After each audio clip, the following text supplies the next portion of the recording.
నమస్కారం, మీరు చూస్తున్నారు HN9 టీవీ. ఆంధ్రప్రదేశ్ రాష్ట్ర ప్రభుత్వం ప్రతిష్టాత్మకంగా చేపట్టిన పశు వైద్య శిబిరాలను నెల్లూరు జిల్లా మనుబోలు మండల ప్రజలు సద్వినియోగం చేసుకోవాలని ఏడీ గురువారెడ్డి పిలుపునిచ్చారు. మండల కేంద్రమైన మనుబోలులో పశు వైద్య కార్యాలయంలో గురువారం శిబిరాన్ని నిర్వహించారు. ఈ సందర్భంగా ఆయన మీడియాతో మాట్లాడుతూ మండలంలో 2 టీములుగా ఏర్పడి ప్రతి విలేజ్లో వైద్య సేవలు అందించామన్నారు. పెద్ద పశువులకు చిన్న పశువులకు నివారణ కార్యక్రమం చేపట్టామన్నారు. ఎన్నడూ లేని విధంగా పెద్ద పశువులకు నులిపురుగుల మందును తాగించడం జరిగిందన్నారు. మండలంలో సుమారు 10,000 పశువులకు నటల నివారణ మందు పంపిణీ చేయడం జరిగిందని అన్నారు. అదేవిధంగా గొర్రెలకు 6,801 నటల నివారణ మందులు పంపిణీ చేశామన్నారు. అదేవిధంగా గర్భకోశ వ్యాధులకు కూడా వైద్య సేవలు అందించడం జరిగిందని తెలిపారు. ఇప్పటి వరకు 18 పంచాయతీల్లో ఈ కార్యక్రమం పూర్తయిందన్నారు. ఈ కార్యక్రమంలో తిరుపతి పార్లమెంట్ ప్రధాన కార్యదర్శి పచ్చిపాల రామిరెడ్డి, గ్రామ అధ్యక్షులు సాని వెంకటరమణయ్య, పాల డైరీ అధ్యక్షులు పచ్చిపాల శ్రీకాంత్, నల్లిబోయిన శ్రీనివాసులు, ఏకాంబరం సుబ్బయ్య, సిబ్బంది గౌతమి, శ్రీనివాసులు, హమీద్, షబ్బీర్, అజ్మల్ తదితరులు పాల్గొన్నారు.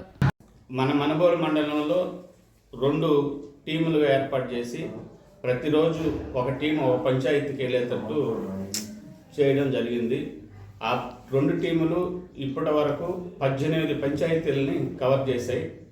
ఇక మనకు మిగిలిన పంచాయతీలో వచ్చేసి ఒక పంచాయతీ ఉంది, అది రేపు వీరంపల్లిలో అది రేపు కంప్లీట్ అవుతుంది.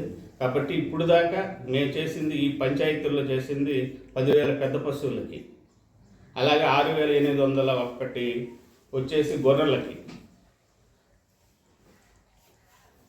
అలాగే 4,039 దూడలకి నత్తల నివారణ మందులు పంపిణీ చేయడం జరిగింది. అలాగే ఈ